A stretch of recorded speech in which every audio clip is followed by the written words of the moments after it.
All right. I cannot believe it that we are almost to the end of the program.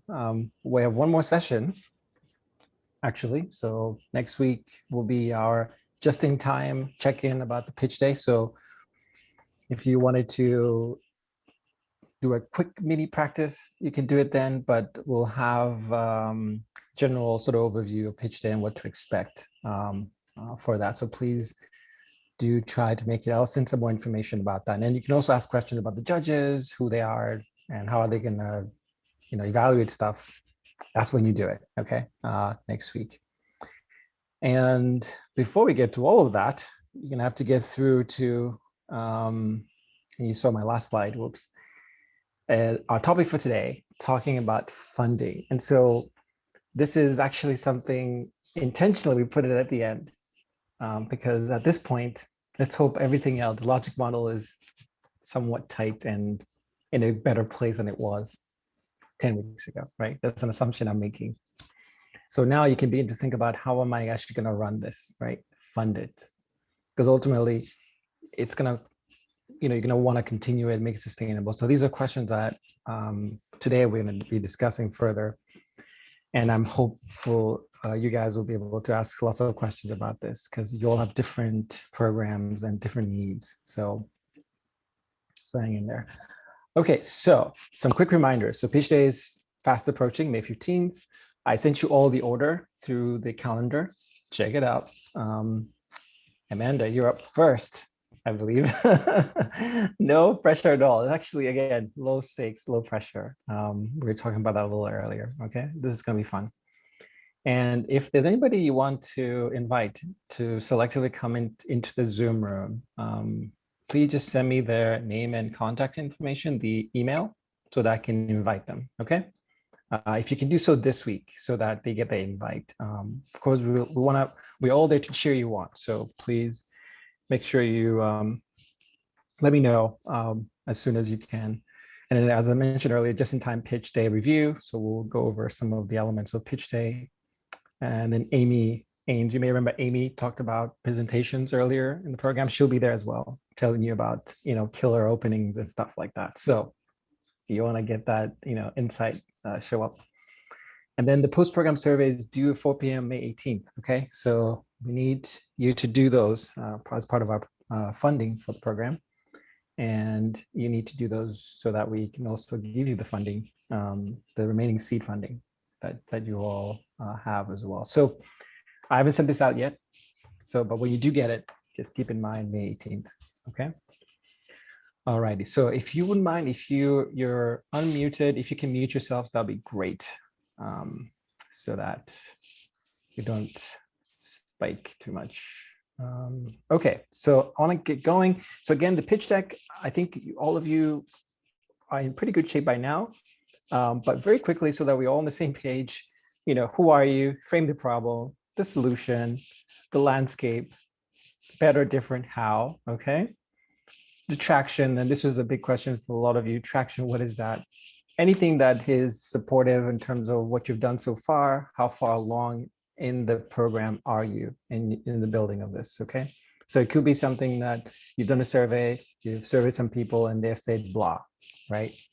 Tell us what that is, or plans for evaluation later on, your outputs, maybe some outcomes. You don't have to show everything. This is really about showing the key things, right? The KPIs that we say.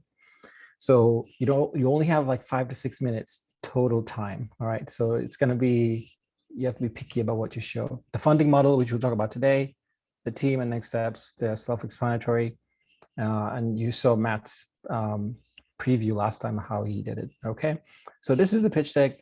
And the beauty about this, you can use this as you move forward, take it wherever you want to go, right? Show it to whomever, email it, and build on it, okay? Continue to build on it over time.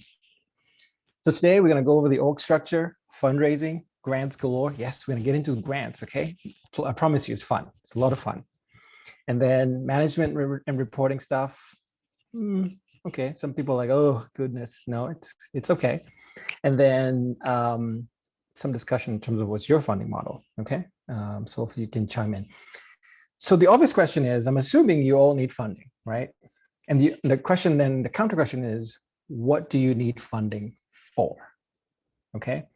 It's an obvious question, right? Do I need funding for my program? Can I just run it without any needs?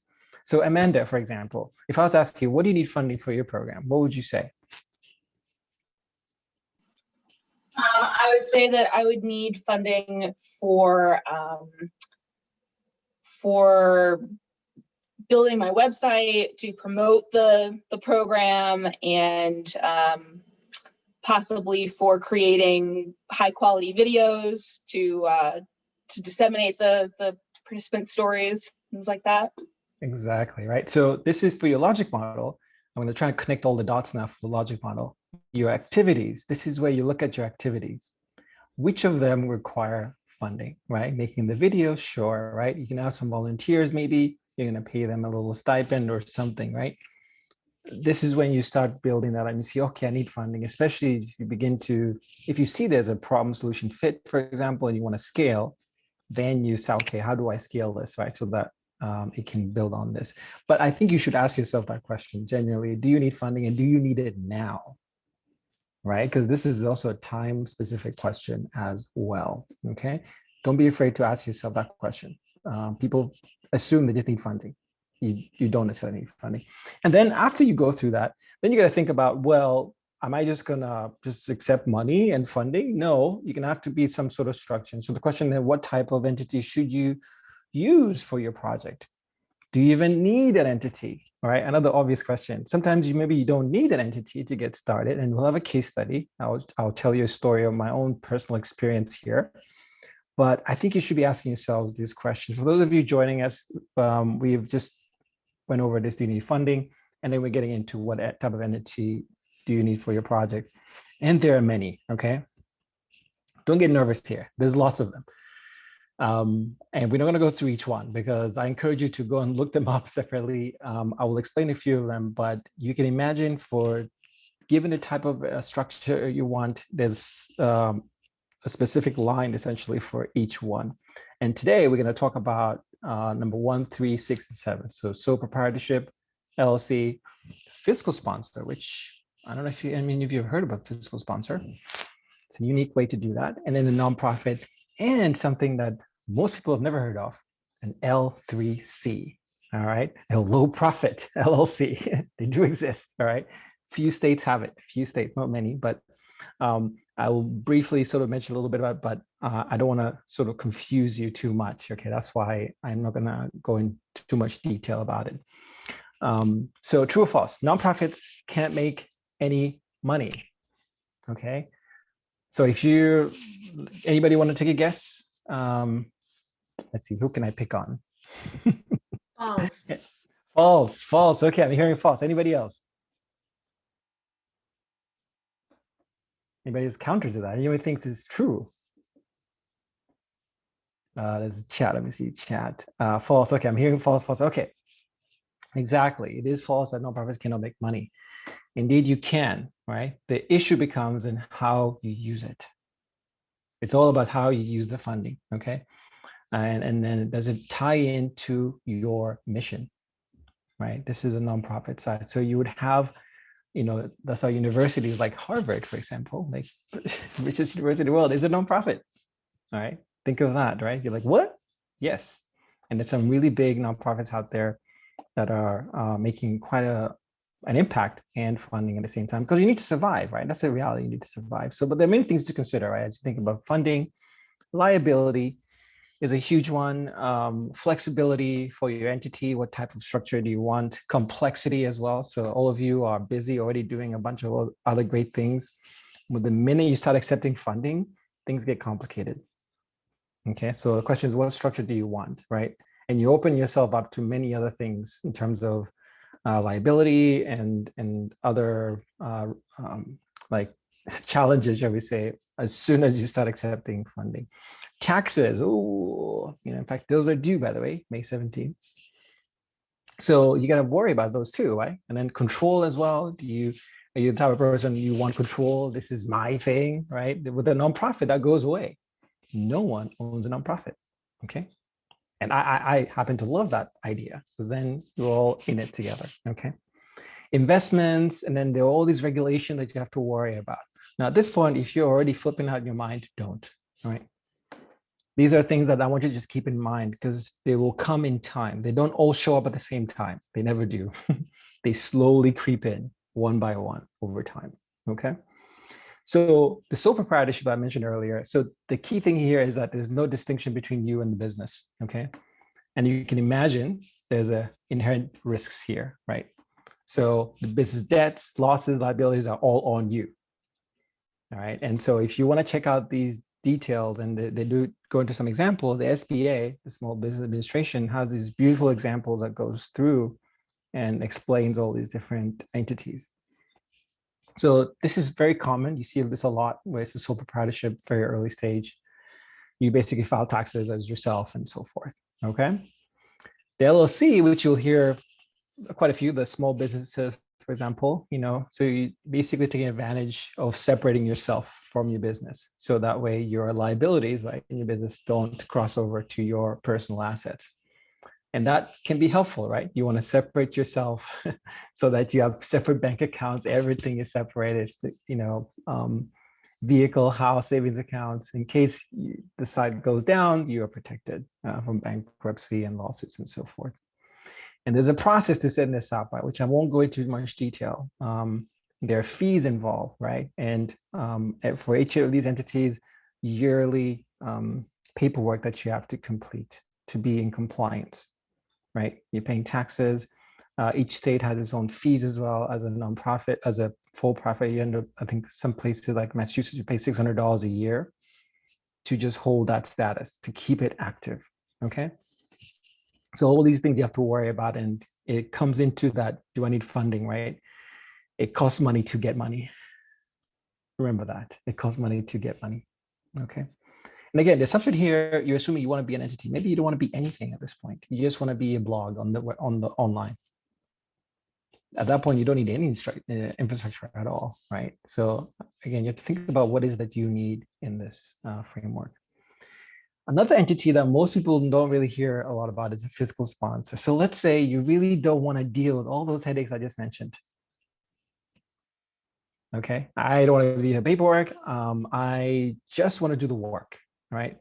There's a thing called a fiscal sponsor, and they do exist. These are entities that have a nonprofit status overhead, okay? So that way you become a project under their umbrella, okay? It makes it easier for you to then basically start doing all the work, and they take on all that liability in terms of making sure the paperwork is filed. And if you want to pay people, they can provide some infrastructure for you to be able to do so, right? And that way, that one big headache of thinking, oh my God, have I filed the paperwork for blah, is all gone, right? Of course, that comes at some expense, okay? So in terms of getting, you have to pay them a certain percentage. Usually they take about 5 to 10% per transaction. Think about that, okay? Because that then becomes, that's eating you up. And some granting agencies will say, absolutely not. We want you to be your own thing. Some will be, oh, we're okay with you being a fiscal sponsor, but they will take 5 to 10%. They will need that overhead, right? So when you're writing grants, for example, you have to think about that fiscal sponsor role. But it could be a really great place to get started, right? At the stage where you don't want to worry about all those issues, you can just find a fiscal sponsor. Most of the time, they essentially won't give you any other infrastructural support, like in terms of, oh, tell us about your project. This is how you would do your project, kind of like what SAI does. They won't do any of that. They'll just be more like transactional. How can we support your project? Is it, here's the paperwork, the end of the year is here, show us the data, blah, blah, blah, but nothing else, okay? But this is a model that most people don't think about, but it does exist. And you can Google fiscal sponsors in your local area, find what exists, and then begin talking to them about how you can plug into what is already happening.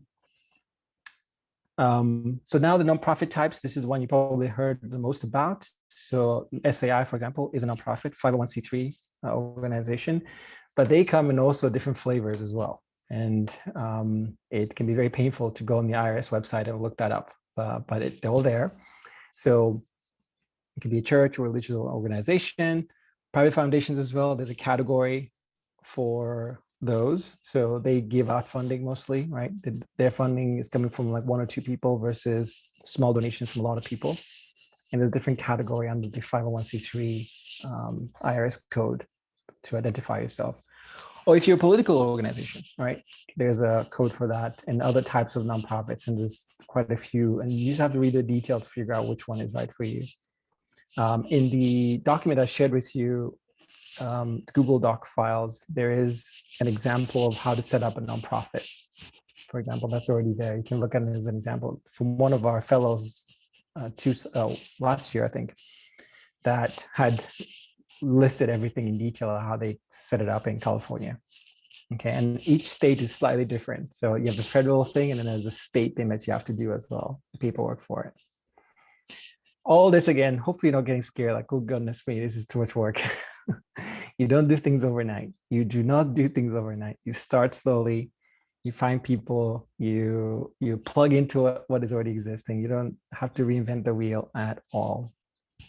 Part of the reason for SAI is, you know, you can think about it as both a nonprofit and a somewhat of a fiscal sponsor-ish type, but not quite, because we engage with all the programs and all the residents, right, very intensely with them, but we don't necessarily provide that overhead coverage and all these things. Everybody's somewhat very independent. So we're sort of in the middle phase, if you will, and we're navigating that carefully right now. So I want to give you a case study, right? SAI, how did we get to where we are today? We didn't do all the things I mentioned earlier overnight. We started very slowly. There was no formal structure. In 2013, 2014, it was just an idea. And it was actually more like a blog, believe it or not. It was just we had some ideas. And then as more ideas, as we started publishing papers, we put them together in a website. I wish you could see, you can look up the Wayback Time Machine or something and look up SAI's website the way it was. We bought a domain, recruited people, started building advisors. But remember, we started with like one publication. That was it, right? No formal structure. And we focused on the work heavily, right? We wanted to make sure that what we were building made sense, and we needed to build it, right? So it was on the side. I was literally reaching out to people saying, hey, what do you think about trying to work together on this paper? One by one. I didn't immediately start building an organization. Absolutely not. It was, I have this idea and I want to continue step at a time. The minute I saw people were interested, they were looking for this kind of space. And I was like, ooh, something is interesting here. Let me continue exploring that, okay? So by 2017, it became untenable to continue without any structure. Okay, so because at that point, we started accepting donations. That's when, as I told you before, when you start getting money, things get funky, right? So we incorporated in the state. In fact, you needed to incorporate first in the state before you can apply for the 501c3 status. Okay, and we thought about going for profit, and that really didn't make sense. The nonprofit route, but then there was like a myriad of things you could be. And it's like, oh my goodness, what is this? And then also the L3C status. I thought about that. So L3C is really a low profit setting. It's a social entrepreneurship, right? Where you're using all the funding you raise essentially goes into a social cause. That's what the L3C model is. The idea is not to benefit individuals in mass and like high profit. You get those profits, you pump them back into the organization essentially, but it's not quite a nonprofit. When you apply for grants, you would have to check the list that you are a for-profit enterprise, okay? And this is complicated because most of these grants, all they see is you're a nonprofit or for-profit, right? So I would say avoid that confusion completely. And only a few states can have this formal status that is there. We got the 501c3 status 2018. It took a whole year from applying to the end. There was an interview process in the middle of it. This is the old system. And we anxiously waited because we were like accepting donations while we were going. And I was like, oh my God, this better work. Okay, and it did, yay. And so I was telling you that because once we got that 501c3, it helped us now be more independent, and then be able to pursue grants, be able to raise funding without worrying about the legal nature. Of course, I won't go into it today, but the details of running the organization, making sure all the paperwork is set up accordingly. I'll tell you a little bit later about how I organize that in my mind. Became real at that point. We had obligations. Okay, we needed to have a formal, like writing the bylaws. We needed to make sure we had control mechanisms for our finances. Okay, so it became real, and it's kind of a really cool moment when this is a real thing that's coming to fruition. So fundraising. So when we got going, we were trying everything. We were trying to figure out what works in terms of raising money. You'll do the same thing, right? We try sponsors. We do individual donors. We still do. Also investors, yes, that's basically call them philanthropists, all right? These are high net worth individuals that will just give you a big check, for example. Services, right? What kind of service are you providing that is of value that someone will pay for, right? So you need to articulate what that value is and be able to say, can I charge for it? And what would they pay? Sales, right? What are you selling? For example, some of you you see some nonprofits who sell stuff, right? And that's how they raise funding. For example, instead of just asking people for money, they say, okay, buy this. And then the 100% of the funding goes to X, Y, and Z. Grants is the one thing you probably know a lot about, and they come from all places. Foundations, federal grants, of course. Banks. Did you know Bank of America, for example, has quite a bit of funding? They give out grants to nonprofits. They do. You should look them up, and they are well hidden. In fact, they hide themselves from the public so that you guys don't know about it. But they do exist, and so that's why many organizations have a fundraising person to just do that. Look for these grants and so forth. This was our first donor. Okay, Kevin.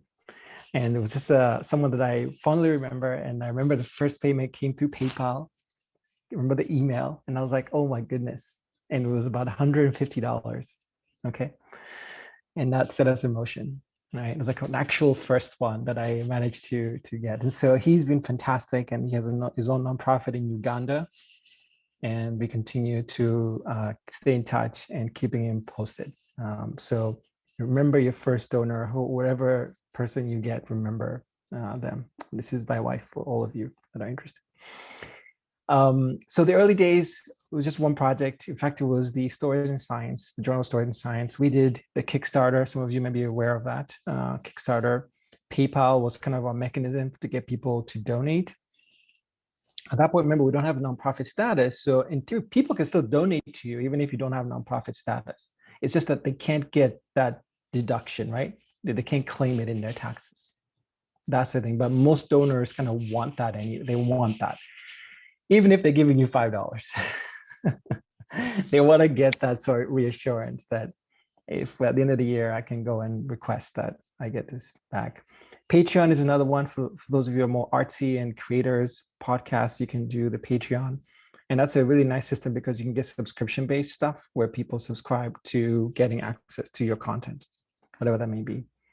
Buy me a coffee. If you guys have heard, this is really cool. People they donate, and then they are able, it's like you're buying someone a coffee, and it's like $3 or $4. It's like really small. The idea here is that you want volume.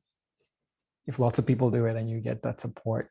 So I set up accounts in all these places, right? It was kind of scary. And for a while, okay, it was all going to my personal bank account. A big no-no, okay? Very big no-no, because then separating, as I told you before, your financing becomes critical, especially as a nonprofit. So it was for a short period of time, it was mixed, but then very quickly it got separated, started a whole new bank account, and then we were off from then on. So things got way more complicated, right? So the more money you get, you heard the saying, right? More money, more problems. Absolutely. More money, more problems. So as you start getting these bigger checks, grants, things become serious, then you need to really be on top of your game. You need to have the right people in mind. You need to really be like a leader in terms of making sure everything that needs to be done for the organization is done. So we got some funding from BWF, funding this program. We got some lot of free stuff from Google. So Google has the ads grant, $100,000 a year of ads dollars. It's not actual dollars, but if you're a nonprofit, okay. We got some funding from Storyclutter. So I hope you're getting the point here. You go to wherever there's funding, right? And you can be creative in terms of where you can get it, okay? Some of these people we just email, like we had some early success with Zena. And so one of our members, Prasha, helped us sort of court that connection, right? Where they would sponsor the Wonder Women in STEM conference. They'll give you some portion of money for that conference, right? They would sponsor it. Our seminar series, for example, with Agene, they have supported us there as well for the seminar series. Okay, AACB, they have the Compass outreach grants. So you can do these very small, like $1,000, or you can do whatever project. So I was out there just applying. And then some other things where they're completely free, like Slack, for example. Okay, so you have to email them, apply, and then as a nonprofit, they give you some access to their portal. Okay, so there's some things where you will need to just email to ask. Okay, a little tip there. Ask and see if there's availability for support. Of course, this is if you're a nonprofit. Okay, for profit becomes kind of, like, no, the door is shut. Okay, but that's fundraising. What I encourage you to do here is, again, be flexible, be creative in terms of how you're thinking about fundraising, and always connect it to the logic model. What do you need it for? What do you need it for? Okay, the biggest chunk will come from grants. And these are some resources that if you can just take a snapshot of this, I would do it if I was you right now, because these are big databases that are there available for you to use. GrantStation is pricey. You need to sort of pay it into the system. The Grant Gopher there's a small fee, like $9 or $10 a month, but if you don't want to pay that, you can get like a free 5, like I think you can get a couple of searches for free that you can get, but it's not that expensive, and they can help you find grants that no one else that are really, really hard to find. Okay, grants.gov, if you don't know this, then you should. That's where all the federal grants live, and there's lots of them there available. Funds for NGOs as well are available. So lots of these there. I really love Flux because it's like grant seek. You can search for grants and also be able to track your grants, which is another thing that once you get a grant, that's like half of your problems. The other half is reporting and making sure you're tracking everything. Okay, but grants are, I try to be like, I'm searching and searching and searching all the time, and I'm applying and applying all the time. All right, be creative, build deadline calendar. I have this calendar. I know where all the deadlines are. Okay, and I shared with you all that big list. I hope you saw it. Okay, if you haven't seen it, please go to the curriculum. You'll see a list of all the grants that we have amassed over the years and the deadlines, what they're about, international or local. Build a database like that for yourself and just begin adding to it. And the beauty about this is that there's a cycle. All these grants have a cycle. So like every season, all right, this is my writing season, and then this is my waiting season. As you see in the Slack message, right now we're in the waiting season, right? The next application deadline is around September. All right, so I'm already applying, like I'm already mapping out the next grant. Right, so you have to plan ahead, like way ahead, okay, and track everything. And this is one resource. The NSF has a really like a little tip here. They list all their previously funded abstracts. So what do? I spend a lot of time just reading them. Okay, and you can download them in an Excel sheet right here, which I think is so like it's beautiful, because then you get to see what people are working, what kinds of ideas are funded. And here's the beauty, they can tell you by how much the award amount down here on the left. Okay, and so all this gives you sort of sense. And for those of you who are students right now, still and so forth. This is where if you find something that's really cool here, you can just approach your PI and say, hey, do you think we can apply for this, right? You may not be able to apply for them right now as a student, but them as a PI, if they see that, hey, you tell them I'm going to write this thing, could we use your name to apply for it, right? And you serve as PI. If it's in line with what they want to do, maybe so, right? All you have to do is ask first. But this is a fun, easy thing to do. Just read them and see what they fund. You can see some crazy ideas in here that they fund. So no. I get this all the time for breakfast, lunch, and dinner, right? I wake up, no. Exactly. So I want to tell you right now that just be ready for this, okay? So I have this sheet, and I'm just showing you a snippet of it here on the right. And it's a lot of red. This is only a small segment, but it's okay. All you need is like 1 or 2 yeses along the way, okay? So I really encourage you all to keep the spirit up. You're gonna get a lot of no's, but don't worry about it. So there's a question from Caroline. Do you have a preferred app program for tracking all these different applications, funding streams? So the Flux system I showed you, I don't use it, but well, I don't use it as much. So this Flux down here, the grantseeker.flux.io is a really great portal to track things. But I just keep it simple. Google Docs, Excel. Because then I can filter things very quickly, and it's a low, like I have my right fields like applied, yes, no, awarded, status, rejected or awarded, right? And then who is the lead person. And then each year I just collect and I see what the status was, okay? Our average grant rate right now with everybody in SAI applying different things, about 20%. Roughly speaking, but that's like last fiscal year, and that changes every year. It depends on the function of how many grants you apply to. And when I say grants, those range from like as little as 200 to whatever highest number you can think of. Okay, but keep your spirits up. This is going to be hard, and sometimes just when you get that email and that says like, dear so and so, we regret to inform you that, and I'm like, oh my god. Anyway, so that was grants galore. Lots of different things you can try in there, and grants will come in different shapes and sizes, and each foundation has different rules. Read those rules carefully. I spend a lot of time reading the requests for proposals, the RFPs, and say exactly we are looking for a grant that has the following things, okay? And so they'll be like, make sure the following sections are included. Just follow the instructions. Okay, just follow the instructions. It's amazing how many people, like, they will remove you from the equation because you did not follow the instructions. Okay, so just follow the instructions. Okay, now management reporting. Unfortunately, this is just nature of the beast. You need to be super organized. Okay, to Caroline's question, yeah, you need to be hyper organized, in fact. So right now, you guys are students or postdocs and so forth. You're trying to do this thing on the side. You have your work.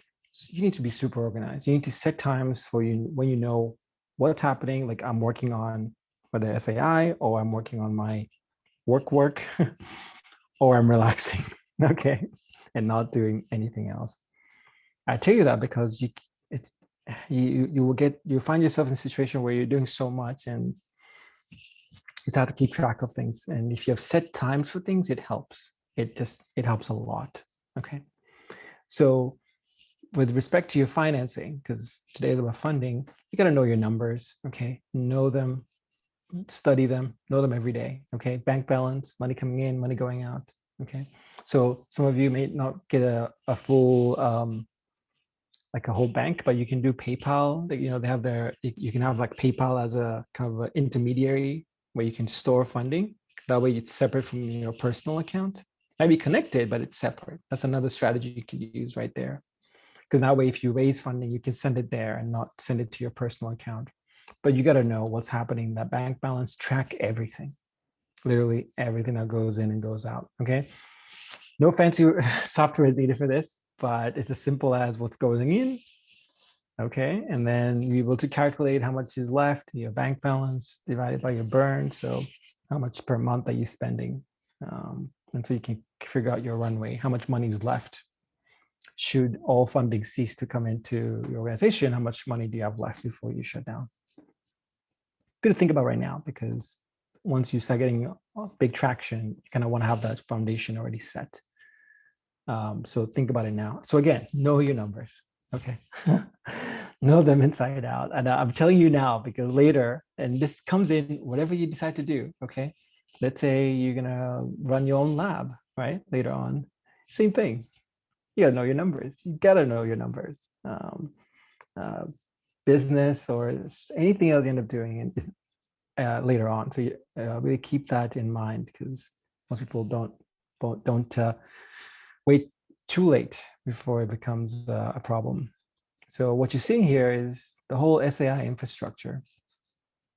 Okay, there are a lot of pieces that are moving. Okay, to my point about being super organized, this is an attempt at that. Okay, there's so many components that are spinning all the time. So with fundraising here on the right, I've told you about Patreon. Benevity is another thing, which is a corporate sort of donations where it's like a matching thing, right? People give and then it's matched by their employer. Kickstarter is another one. Buy Me a Coffee. Network for Good is also another entity that does donations. So anything raised through Facebook, for example, there's like a donate function on Facebook. It's done through Network for Good. And GuideStar, if you're a nonprofit, you don't have to worry about that. But these are all these entities. DonorBox is a really good one too, for nonprofits and so forth as well. But it's all these things. I wish I could show all the connections, but they're all connected, right? They're all connected in different variants. And it took about 5 years to get all of this together. Just one day at a time, one piece at a time, okay? And I hope you're now beginning to see, as you're slowly building your organization, like all these things will come together eventually. They will. And you need to be intentional with how you're designing it, because each of these elements is going to cost some funding, right? All the activities, whether you're talking about Slack or emailer, for example, we have an email system internally. Thankfully, Google is covering that through a grant, okay? Or else we would have to be paying for individual, like people's emails, okay? MailChimp, we have things like Google Business Profile, all these things coming together, and then all the legal components that we have to pay, insurance, to getting some freelancing work as well, filing the paperwork for Massachusetts. All these things cost money. Okay, so at the end of this, we keep track very closely of all our indirect expenses, which are things that you really need, the overhead to run stuff, and the direct expenses that are program based. Okay. And so all this, the platforms that you use really help, right? So there's zero, and they all cost money too. Hope you're seeing the theme here. To get money, you need money, right? So it's going to cost all to run them, but it's really important because it makes your life much easier. FreshBooks, Zoho for inventory management, workflow. Of course, QuickBooks is a really popular one as well. Wave accounting. We use something called A+ down here that is specifically designed for nonprofits, particularly because we do sub-accounting, and I will spare you the details of that. Okay, sub-accounting is a really nice way to allocate funding. So you have one bank account, but it allows you to split it up so you know how much is, for example, allocated for the SAI Fellows Program, how much is left, right? And so that makes it easier instead of trying to figure it out, like everything, have like 5 different bank accounts. Don't do that. One bank account or 2 at the most, and then figure out how it's divided. Okay. And this is just a quick snapshot here that all these things are connected. Fund accounting, accounts, transactions, you need to know all these things. And as a leader, so you remember Joanne's talk, as a leader, it's not like you're just going to hire someone and let them do this stuff. Very tempting, right? I cannot be bothered to do this, but I tell you, you figure it out first for yourself. Know what it takes, know the details before you let someone else in there. Because the danger is they'll come in and screw it up and you won't know how to fix it. Okay, so try to at least get a handle, some knowledge, basic knowledge base about accounting. And there's lots of resources out there that you can allow you to do that. Okay.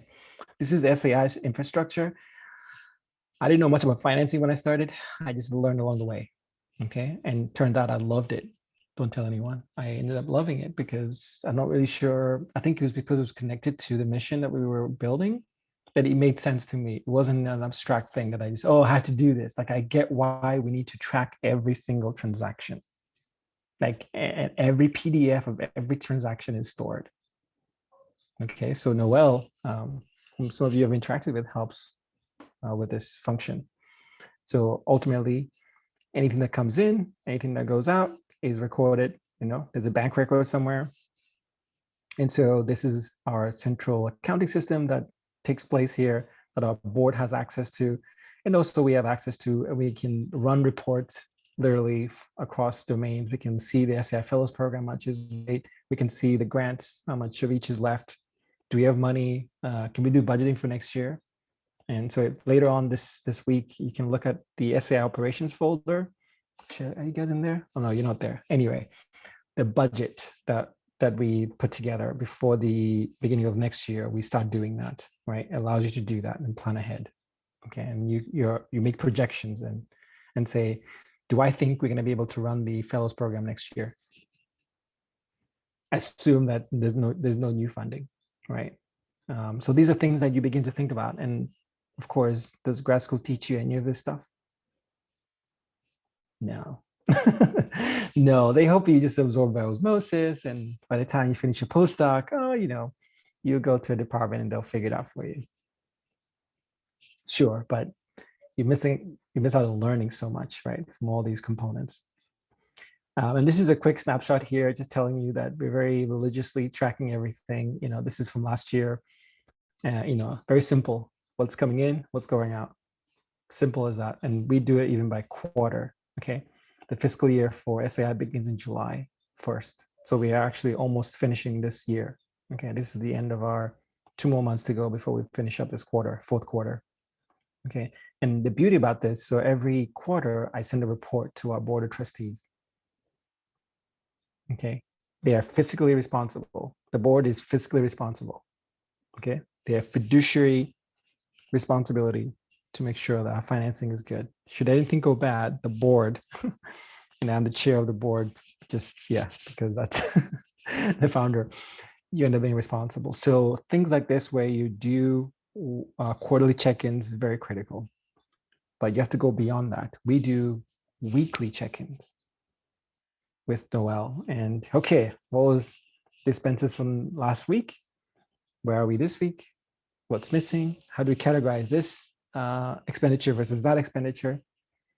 Are we burning cash here badly? Let's make sure we correct that. So all these things I'm telling you so that once you do run into them in the future, you'll be at least not shocked about the level of detail you need to know and get involved in. Okay. But everything goes back to the logic model. Okay. Everything. This is why you guys have been spending so much time building that logic model, because what's the point of tracking all these transactions, right? What's the point of doing this thing? By itself, it's really boring and you don't want to focus on it. You want to even look at it, right? Controls for what, right? If you connect it back to the logic model, it totally makes sense, because all the expenditures are probably a function of your activities, okay? And you're tracking some outputs, right? Because that funding is allowing you to do all these activities that generate some output, that hopefully generate some outcomes that address the problem that you are trying to accomplish, right? Trying to solve. And then this is a cycle you're going to be testing, right? That you're going to be asking yourself, does it still make sense to address this problem in this way? And then are the activities, they're still logical to do, right? And spend money on them. So keep the logic model really close and make it dynamic, keep changing it, keep iterating, because that's where all the funding issues, all the funding matters lead back here. Okay. Forget everything I said today. Don't forget that. And so we come to this sort of last discussion point that I wanted to bring up in terms of what's your funding model. Okay. I asked the first question, like, what do you need funding for? And so I'm hopeful that some of you will be able to jump in here and just share some ideas on what you were thinking, and we can all sort of getting together and put our thinking hats on and say, hey, actually, maybe have you considered doing that instead of this, right? And I'm sure some of you have already discussed it with your mentors. I know I've discussed it with mine in terms of funding structure, if needed, right, at this time. How would you do it? As part of your pitch deck, you're going to need that slide, right? So there's lots of things here. As I mentioned for SAI, we do grants, we do donations, right? And donations, I can spill this out even further, individual and corporate, right? Two different categories. And they're contracts, right? So you can imagine for us, we have some internal expertise and some universities or private companies that say, hey, we need help with blah, right? Can we work together? And so we've done some of those before in the past.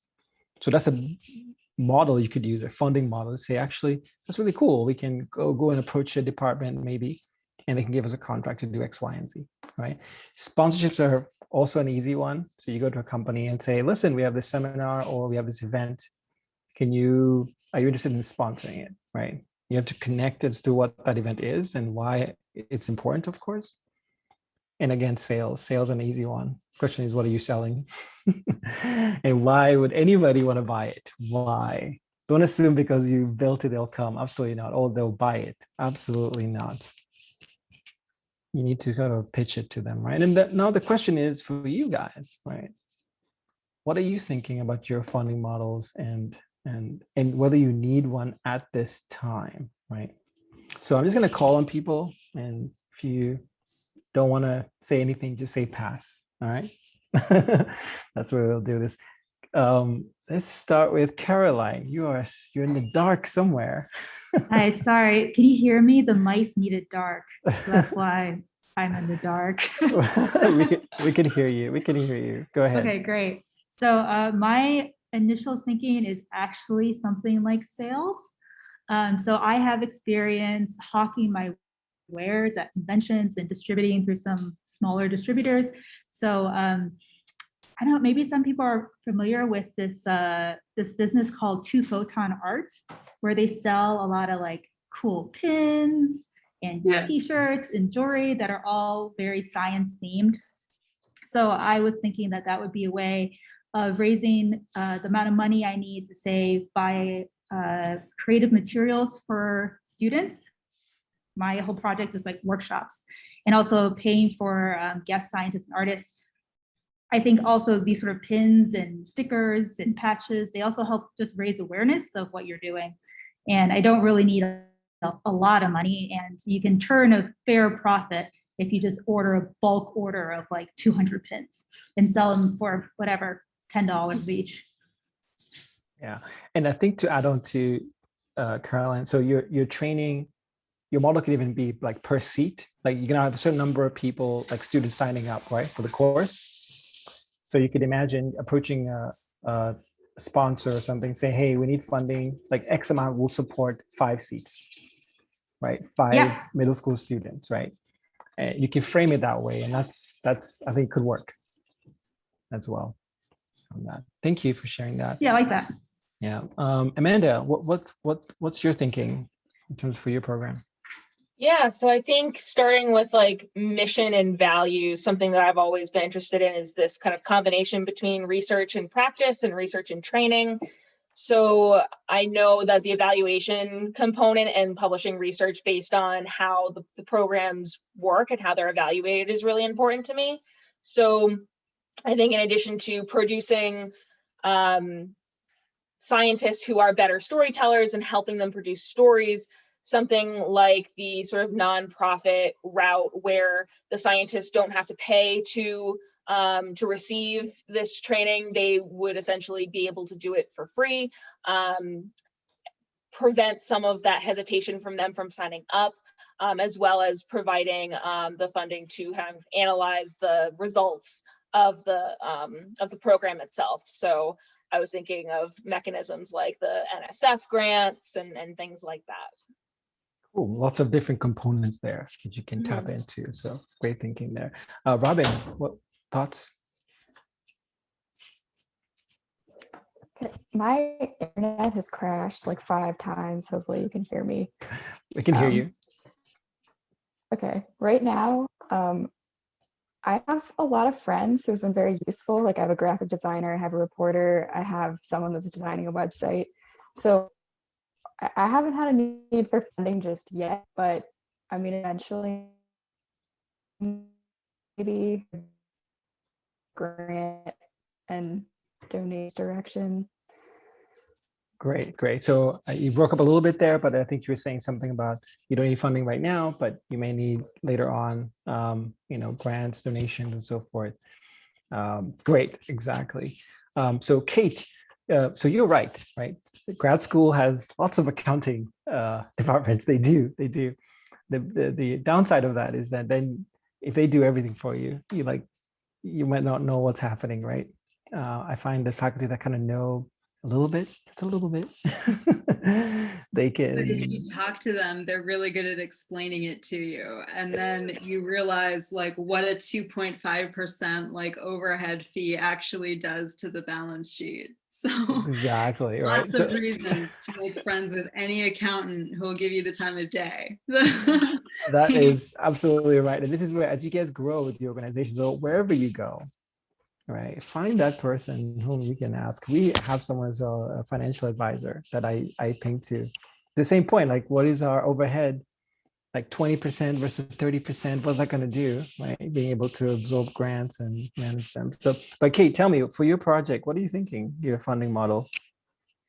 So my model has, the project is kind of like in flux right now, which is both like exciting and just really hard. But so what I'm looking at now is, I think there's probably like phased growth for the life of the project. And I'm thinking that there's going to be probably like the bootstrapping phase, which I'm at like now, where there's probably no money. And I think the premise of it kind of revolves around whether or not I can build like a digital audience. Right now I'm looking at YouTube, and so YouTube monetization is always a piece of that. How realistic or like whether or not that will scale, I think is something that very much remains to be seen. But from what, whether or not I can build an audience, I think there's a potential to do like course-based sales models. And from that, I've been talking more with software developers who have an emphasis in recruiting. And of course, recruiters are looking to hire people. And like recruiting to the recruiter is not something I know if that has traction, but of course, like being a recruiter to just employers also is like I could just be a recruiter amongst many. So yeah, I think like depending on like phase of growth, there's probably like additive funding models that I would be looking at. Yeah, I think you have to try these things, right, and see what sticks and which one works. I think your idea is interesting because so Yefei, if you can share people like your thoughts so far, because you have a two-faced, you have two segmentation, right? Two customer segments, and so I think it's quite interesting. Yeah. So my idea is connecting students to like mentors or industry professionals who can be there to help them with informal business networking. So right now, like I imagine like our money will come from the firms where the scientists or people work at. Doesn't come from the school or district side, but I guess that could change. Yeah, I mean, right now we're in this. I was just had a call this afternoon, kind of talking about this. It's like blurry for us at this early stage what we want to label as funding. So I do know, we're incorporated as a C Corp, so we're a for-profit entity. When we ask for corporate sponsorship, that is like the language of nonprofits. So then they start to think, oh, it's a nonprofit. So this means this. but getting a corporate sponsorship is difficult, but it can be done, right? So our challenge is not just getting a corporate sponsorship, because part of that is just dependent on how well connected I am, how well I can make that pitch. It's proving to investors that after the sponsorship, there's revenue coming in.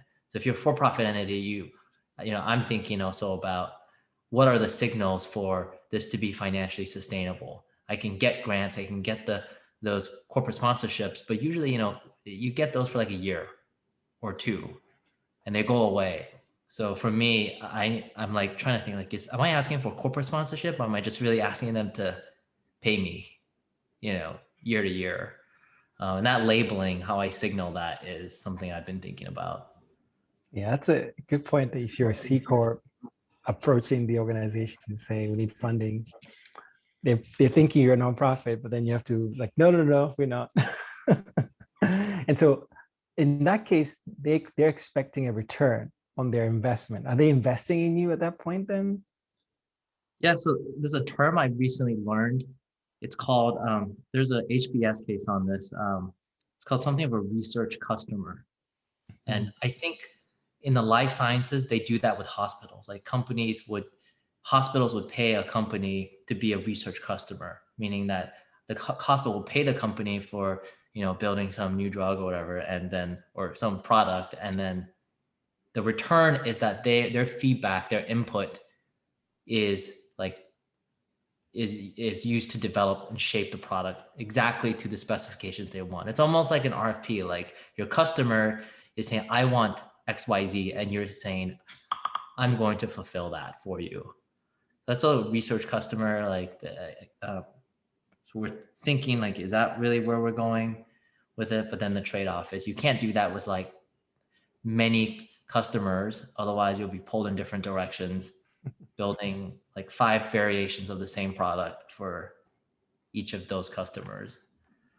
Yeah, and so I'm glad, I hope you're all seeing, right? It's a struggle, right? And it's fuzzy, as Yafei said, and sometimes you don't know what's going to work, and it's going to fluctuate. I did show you a figure where our funding from last year, like it was only 13% grants, and then this year it's like 80% grants. Like it's just fluctuating a lot. And to Yafei's point about approaching sponsors, right? That pitching. This is why I'm hoping that the pitch deck you create will be useful for you. You have to think creatively, and you're going to change it so many times depending on who's on the other side and what their needs are.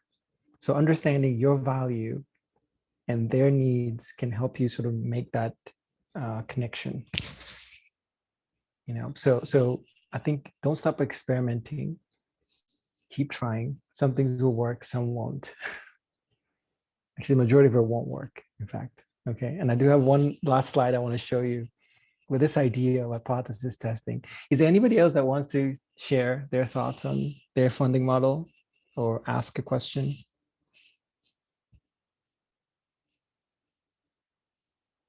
Well, you're all, oh, it's a trade secret, not to tell anybody.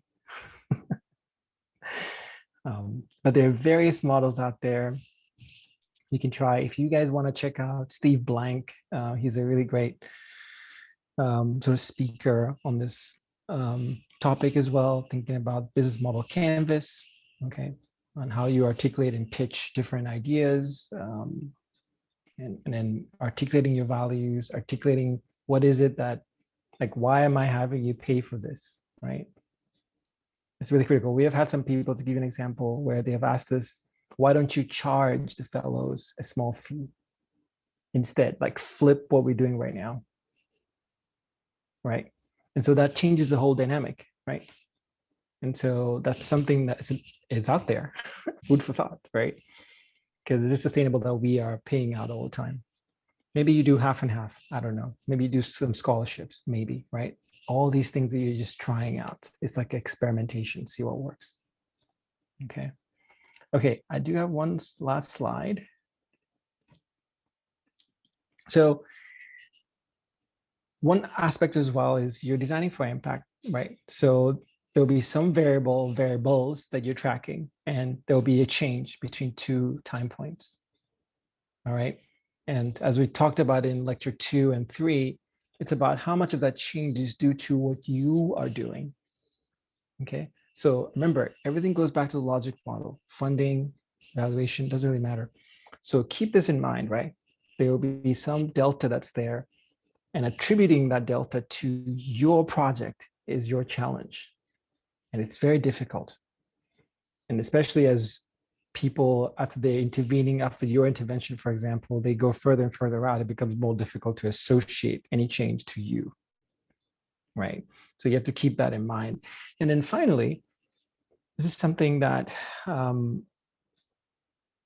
as we began this journey together, almost 10 weeks ago, remember I told you the problem space is sort of where you want to start, where you want to be, right?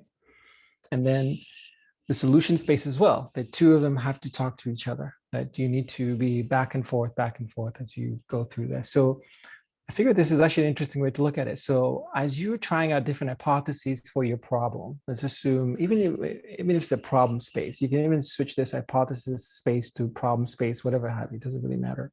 But when you start, right? So on the left here is your probability for that hypothesis. There'll be some variable that, maybe it's this solution here that is the answer, right? But you don't know that, right? You don't know that. So there is some variation here. And so you're just throwing stuff on the wall to see what works, what sticks, right? And there's various hypotheses that you're going to be testing out at the beginning. So you need to be in that mode of testing, because over time, okay, in theory, as you get more data, and I'm hoping that the last 10 weeks, so this is the real example, over 10 weeks, this red line here shows your current level of confidence on your given hypotheses, right? I hope you have eliminated a couple that oh yeah, that definitely is not the right one, right? And so you get this signal, sort of this specific hypotheses, or one or two of them that you can now test and stick with them, whether it's a funding model, whether it's an evaluation metrics or something like that. It can really change over time, right? And this you will keep doing over time. You will get tighter, hopefully tighter. It may move, okay? It may move to the left or the right, depending on which one you pick. But you kind of don't want and in fact, I even made it easier for you here in this distribution.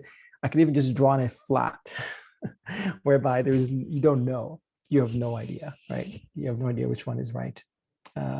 So I'll leave you with this, because all you're all doing is testing hypotheses, okay? Whether it's in your funding model, whether it's in your logic models, you are trying to figure out what works, right? You're asking questions, you're trying to figure out, if I try this, here's my set of hypotheses, here's the data I need to know whether this is the right call or not, right? The minute you stop doing that, then you stagnate and there's no growth, right? It'll be hard to explain to people what it is that you're doing. Your communication channel as well, all those questions I was asking you, same thing. Are you able to articulate very quickly what is it that you're trying to do, for whom, when, where? Okay, so on pitch day, you will get that challenge to just articulate that, right? And be able to see, and the challenge for you is in 5 minutes, can you do that? It's a challenge, right? It's a small challenge. And so with that, I'll stop there and see if you guys have any broad questions about sort of funding or anything in general, really. Next week, we'll be talking exclusively about the pitch day, kind of just in time, last minute stuff. But this was kind of our last formal lecture. Questions, thoughts, or comments?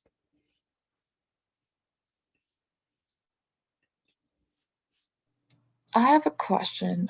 So when it comes to funding as a nonprofit org, how strict or how strict people are in checking that you are actually a nonprofit, or that do you have to show any paperwork or like documentation? Yes, and yes. You would have to show your incorporation documents as a nonprofit. And so for most of these granting, you have to email it to them, and they can even independently check it. They can just go online at the irs.gov and look you up. So I do this. So I'm that crazy. I look at not just the status, I look at their last filed paperwork. Like I want to see their numbers.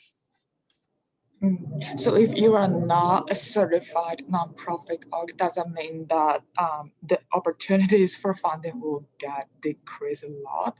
It may. It just depends on, so for individual donors, now some people just don't care if you're a nonprofit or not, right? As I mentioned earlier, some people may say, I want you to be a nonprofit so that I can request, like, from the IRS, right? Deductions and so forth. But for these bigger, more formal things like grants and so forth, at that point, you need to have the status.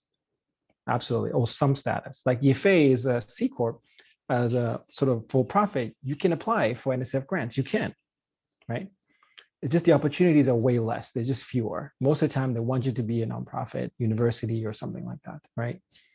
But it's just the opportunities will be limited when you're sort of not in that world. L3C, same thing. It's kind of an unknown thing, but it's there.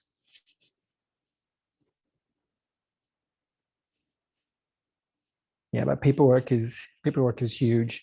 As I mentioned earlier, we started with nothing. There was no structure at all. It was just a group. I have a question about so you made, I think, a really compelling case for having those structures in place, and it's easier. You don't have to like do this backtracking accounting or any of this like messy ugliness that anyone would want to avoid if they're like sloppy in the beginning and try to reform their ways later. I think that, so if you are kind of in like a development phase, I guess it would be easy to say, oh, I'm gonna get like, all these people to serve on my board, and I'm gonna like do the investment to like do the trademarks or get the, start all these systems.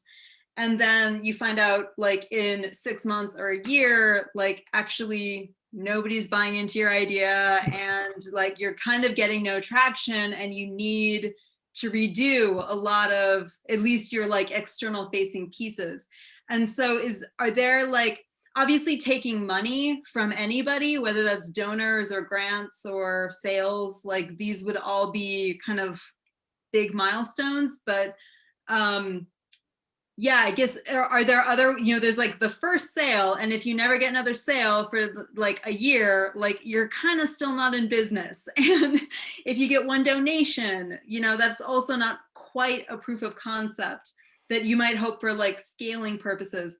Are there other things that you would look for us to start putting the infrastructure in place, even if maybe we've only made like one contract or one grant, but like we think it's spinning up, not spinning down? Yeah, that's a tough one. Chicken and egg. What do you do first? What do you start putting together, right? And lack of information, you have no idea. That's a tough one. Even for SAI, we got that first donation. It was to a PayPal account. We had no infrastructure at all. Right? We got the first one, and then we got the second one. I'm like, oh my God, if I got 100,000 more here, I'll be in trouble, right? And so it's like you're playing this game. It's like, okay, at some point I need to switch over. Either I go for the fiscal sponsor model, I go to a nonprofit and I ask, listen, I have something cool here. I'm trying to do this thing. Can this live inside your domain? Use your infrastructure to raise funding, to test it out further. So that's one thing I didn't do. I could have done the fiscal sponsor, but I didn't do it at that point, actually, because I didn't know enough about them. Because you need to find the right one, the right values, so that they don't like take you for a spin. Okay, but that's an easy one where I think the fiscal sponsor protects you from all of that. If your project dies in 6 months, okay, but at least you don't have to be, oh my God, I have to cancel the nonprofit. I have to cancel the trademark. You have some protection, right? Yafei, when you started, I mean, did you immediately file the paperwork, or did you lounge around for a while as nothing until you became something? Yeah, I that. So that's the thing, right? You have to do it for a while until like, okay, I have a signal here. So then you have to, like, the moment I incorporated, it's hundreds of dollars. Like you just have to, like, do you want to pay hundreds of dollars when you know you have to do it, or do you want to do it? You don't need to do it, but I had to do it because we had a grant, and then the grant, I didn't do what you did, Fanuel, with taking money to my personal account then. In an earlier startup, I did that, but I just, right when we won that grant, I was like, we have to create the business account. So I totally agree with the cost money. It costs money to get money. So I delayed until I knew I had to do it. And then that was couple $100. Yeah. The personal thing is tricky. Because it was like one transaction, two, and then I was like, oh, we're done. Right. It was very quickly evident that I could not keep doing this. And so to your face point, like he saw the need, like, we got this grant. I have to have structure, right? Something, because there's this grant that needs it. So sometimes the needs will just necessitate you to go a certain direction, right?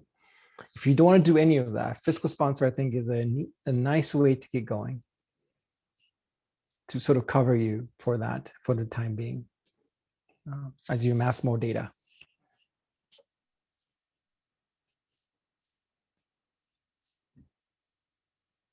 Any other questions?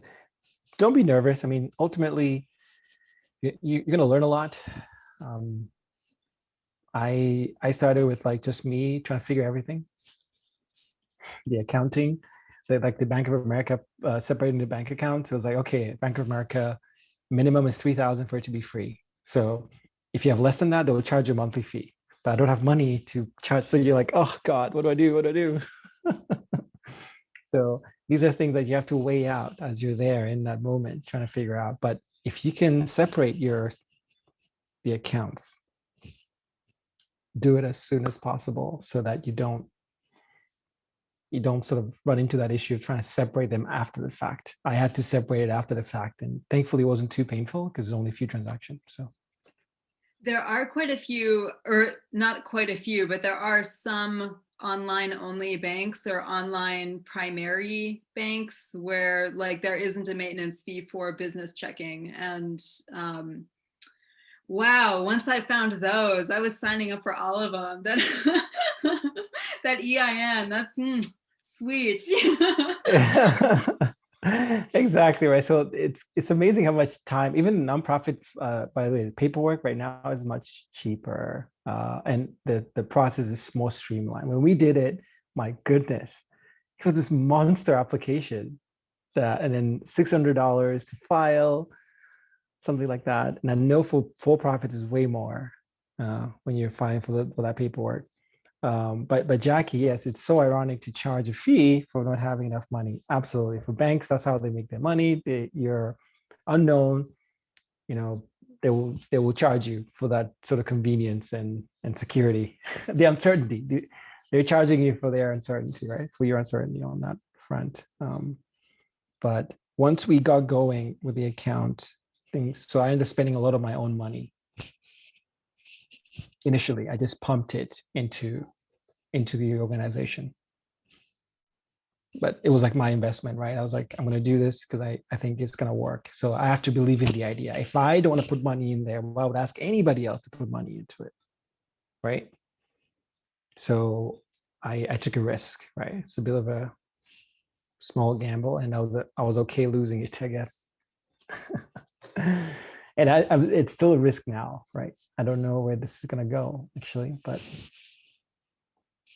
that's the nature of this I game. was wondering if you could say a bit more about like how you allot your, I mean, so you've given a little bit of like the backdoor insight into SAI's development, but like, so am I right? SAI is like still like not your full-time position, right? You're still doing this as like a side thing. And this is, okay. And so how do you, say more about how you like manage time, I think is the thing I'm wondering about. You notice sometimes in my Slack messages, they come at like 1 a.m. Right? But yeah, you just, my weekends are full-time doing SAI. And so during the day, like I would either do 8 to 4, like today, right? I'm sort of on call for my other gig, my other projects, you would say. So SAI for me is a project, Harvard is a project, so I'm just working on cool projects, right? So my full-time project, I do that most of the time, nights and weekends. You'll find me here. And on my calendar, what I do is I set time, like search for grants, recruitment, where I'm talking to people. So for all of you, my Calendly thing, where I have very specific times where I talk to you. Notice that my lunch hours, right? I want to talk to you during my lunch hours, right? So those are set already ahead of time, months. And then my weekends as well, I have those set up. And notice the SAI seminars are on Saturdays. There's a reason for that. And so, yeah, I think you just have to experiment and try. And it's not like I'm doing this sort of privately without Harvard knowing. No, it's like they know I do this.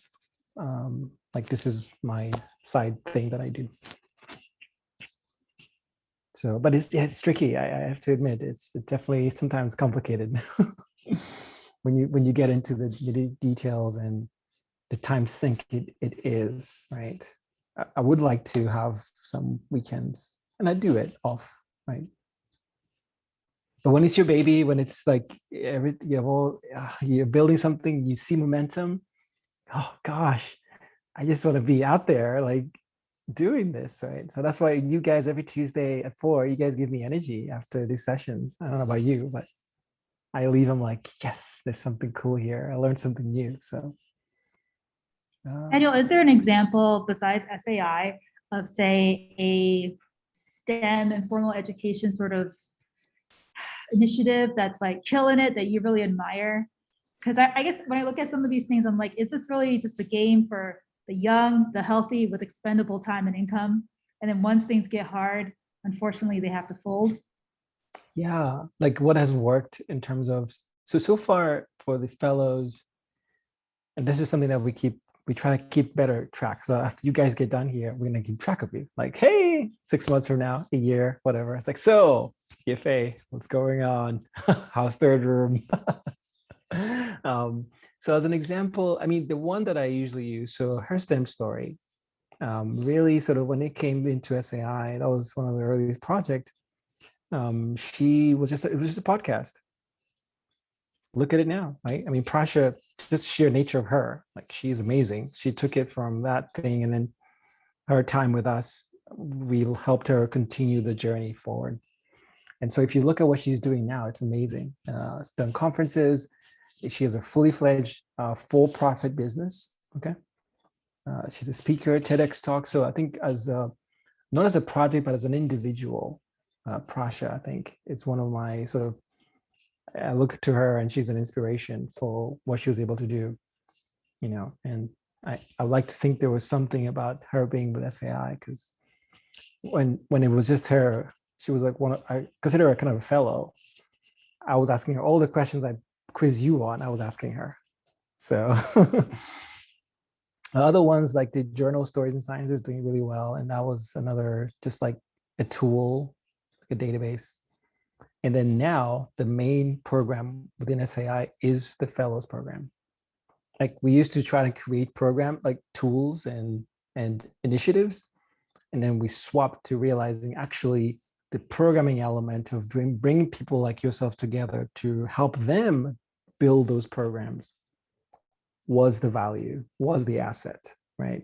So it was like in the middle where we flipped our narrative. Because initially I was thinking we're going to have like 1 million projects, right? And that was not sustainable to fund every single project as a line item within SAI. That does not make sense. Right? Initially it was like, oh yeah, this is a cool thing. But then we flipped it completely to this residential model whereby people come in for a period of time, then they go ahead, right? Residents, fellows, interns, everybody is on here for a period of time, then they move on. Fundamental that they have to move on. and so yeah, so in time, we're still early in this phase. I'm hopeful we'll have more stories to share, right, from all of you as you guys do kick ass out there, and do some awesome work. And our goal will be to help you continuously. And that's why you will continue to be part of the community here. Monthly seminars, you're welcome. Collab exchanges, you're welcome to come anytime. So good questions. Okay, I don't want to put you here for too long. This was wonderful. Please check the Slack. I will be sharing shortly. The post survey will go out probably like early next week. So you have like a week and a half to complete it, a week and some change. And then let's see what else I need to tell you. Yeah, and send me the names of people you want to invite. Okay, so I can just send them a calendar invite. Please do so this week. And yeah, that's it. Thank you so much. Fanuel, I wonder if you could